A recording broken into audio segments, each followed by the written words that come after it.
What's going on, y'all? Machiavelli Mills TV. Y'all hit that like button and hit the subscribe button. So it has been announced that Michael Jeffrey Jordan, aka His Airness, aka the GOAT, will be joining NBA on NBC as a special correspondent for NBC's upcoming NBA coverage, right? This is big. It's a big deal. Because Michael Jordan, you rarely see him. You don't hear from him. He doesn't talk to people publicly, really. He really doesn't make special appearances. He's really hidden for the most part, right? And so having him be a part of the broadcasting team in some capacity, because he's not going to be an everyday broadcaster for the team, for NBC. He's not going to be up there all the time like a Charles Barkley or a Kenny Smith or Ernie Johnson or Shaquille O'Neal would be. But he will have his moments where he will be there to speak about the game. And that is great because Michael Jordan, widely recognized as the greatest player of all time, people want to hear from him his perspective or his thoughts on today's game, right? People want to hear what he thinks about certain players, the lack of physicality in the game, the expansion of the game today where players across the world are now, becoming staples of the league, right? People want to hear about what he thinks about the three-point shooting of today, all of that. And I think it will bring in a lot of viewership, right? Because people want to hear from the person who's widely regarded as the greatest to ever play the game. It would be as if Muhammad Ali, if he never developed Parkinson's disease, if he was around doing ringside commentary at fights, people would be all ears to hear what he would think about the talent of boxing today and so on and so forth. Or when Floyd Mayweather Jr. was doing his thing, what Muhammad Ali would have thought about Mayweather's boxing skills, so on and so forth. And so it was great to have Mike in that capacity talking about today's players. Now, a lot of y'all LeBron haters, y'all think this is going to be a time for Michael Jordan to shit on LeBron James in his era. I can guarantee you Michael Jordan is not going to do that. He's not. Because a lot of y'all he gonna tell the truth about the LeBron era. He gonna tell the truth about the LeBron's era. Man, let me tell you something. LeBron James was playing the year after Michael Jordan left the game. Michael Jordan last year he played when he came, was it 2002 was his last year he played? The 2002-2003 season was the last year he played. LeBron came in the year after that and was killing it as soon as he came in. Michael Jordan was around and actually he saw LeBron James when LeBron was a teenager playing in the pickup game with him. So he respects LeBron a lot. I wouldn't say admires, because younger people, I don't know, can older people, it's older people that admire the youth or whatever, but I would say Michael Jordan respects LeBron James a lot. So he's not going to trash today's game like that. He's not going to trash LeBron James. He's not going to say too much outlandish, crazy stuff.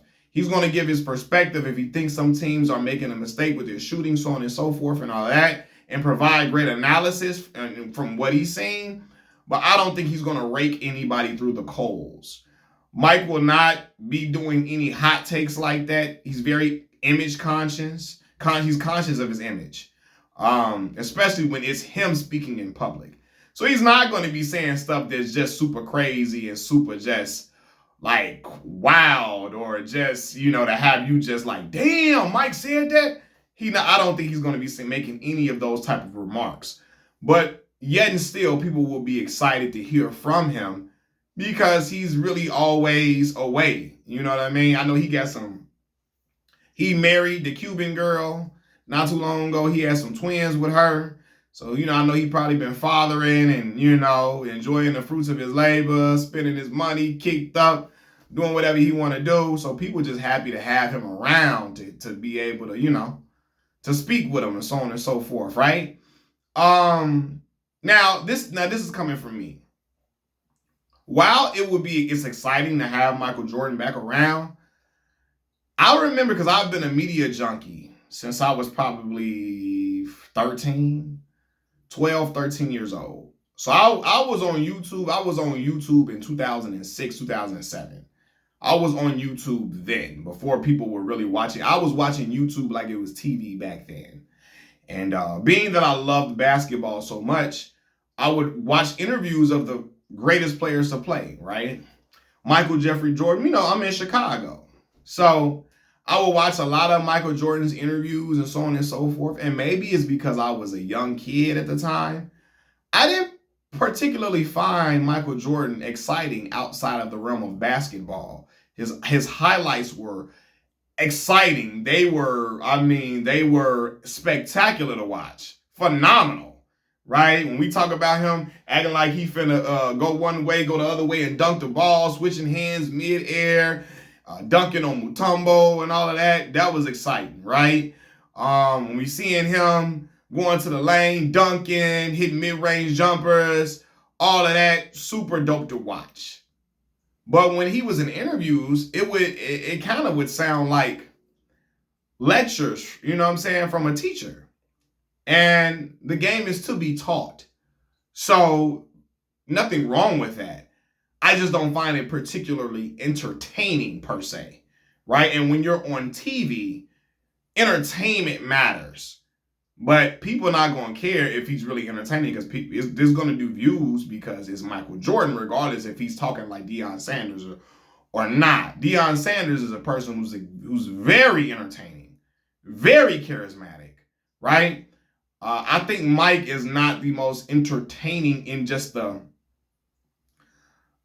regular interview format per se. And there are a lot of people like that. Like, I like the Last Dance he was, and that was because he was talking about his career and highlights were going with it, footage, so on and so forth. I like that. But in other interviews, Mike was very monotone. He wasn't very super expressive per se. And some of y'all gonna get ready to cry. Some of y'all finna want to fight me and shit. I don't give a fuck. I'm just being honest. Because there are a lot of people who I love in their profession, but they're not necessarily entertaining outside of their profession. JayZ is my favorite rapper of all time.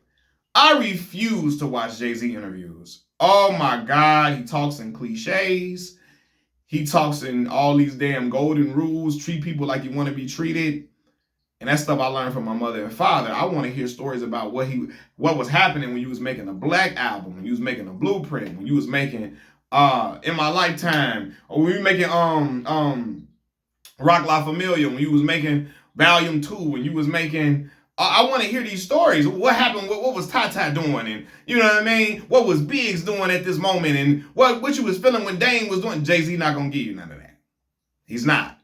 He's gonna just talk about how, he got a lot of money and he ain't giving it to none of y'all broke ass. And his money is his money. And he tired of his family asking him for money. And how you should just work hard all day, because working hard gets results. Shit that I could hear my mom and my father tell me all the time. Jigga's not an exciting interview at all. And I love Jigga. I love the music. I was just listening to Allure from the goddamn Black album. God damn, that damn Black album is a masterpiece. But Allure, what more can I say? Woo! What? God damn, that's a masterpiece. But he's not necessarily entertaining, and there are a lot of people like that who are entertaining in their profession, in their field. Jay is an exciting rapper, an entertaining rapper, dope rapper. I marvel at his rapping. Not necessarily entertaining outside of that. And that's how I would find Michael Jordan to be at times. Super entertaining on the court. Off the court, monotone, just keep working at it, and you'll find a way to succeed somehow, some way. I might be talking. That wasn't entertaining, especially the 13, 14-year-old me. And I'm a person, TV, you need entertainment, bro. That's why Charles Barkley gets paid the big bucks and all the inside the NBA crew. Because sometimes they don't be knowing shit about the game, what's going on. But them jokes gonna fly. They gonna make you laugh. You gonna be slapping your knee, all of that. You know who's entertaining? Who run with Michael Jordan? Ahmad Rashad. That goddamn Ahmad Rashad, he need to be back on TV. I'm gonna be like y'all boy Dreamers Pro. Charles Trubisky here. That damn Ahmad Rashad. that damn LeBron James, that damn LeBron James, that LeBron James. I'm gonna say that Ahmad Rashad. Ahmad Rashad is phenomenal. He was born to be a sports commentator. He was exciting. He's an old cat. Always excited, man. Charismatic. He could talk that shit. That's why him and Mike hang together, though. Him and Mike was taking down broads together, probably. Allegedly, I'm joking. I ain't telling on Mike. But him and Mike be sipping that yak together. They do. But Ahmad was super entertaining. But nonetheless, it's great to have Mike back in front of the screen and where fans of basketball can see him and hear from him.